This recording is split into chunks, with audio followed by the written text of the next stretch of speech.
কোচবিহার জেলার শীতলকুচি থানার অন্তর্গত ডাকঘোড়া হাই স্কুলে ঘটে গেল এক চাঞ্চল্যকর ঘটনা। অভিযোগ অনুযায়ী নবম শ্রেণীর এক হিন্দু নাবালিকা ছাত্রীকে স্কুলের মধ্যেই শারীরিকভাবে অপমানজনক ও মানসিকভাবে নিপীড়ন করে একই ক্লাসের এক মুসলিম ছাত্র সাগর ইসলাম। ঘটনার সময় একই ক্লাসের মিম খাতুন ও রেশমি পারভিন নামে দুই পড়ুয়া পুরো ঘটনা ভিডিও করে সোশ্যাল মিডিয়ায় পোস্ট করে, যা দ্রুত ভাইরাল হয়।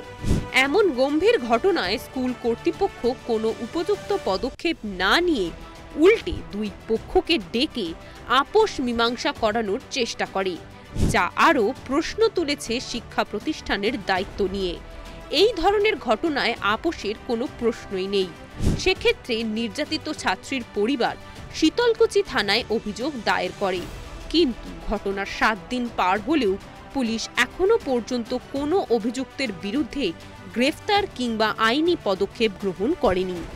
এখন প্রশ্ন উঠছে, শিক্ষা প্রতিষ্ঠানে যদি ছাত্রীরাই নিরাপদ না থাকে তাহলে কোথায় তারা নিরাপত্তা পাবে? মমতা সরকারের রাজত্বে মহিলারা তো অসুরক্ষিত ছিলই, কিন্তু এবার স্কুলে অসুরক্ষিত নাবালিকা ছাত্রীরাও।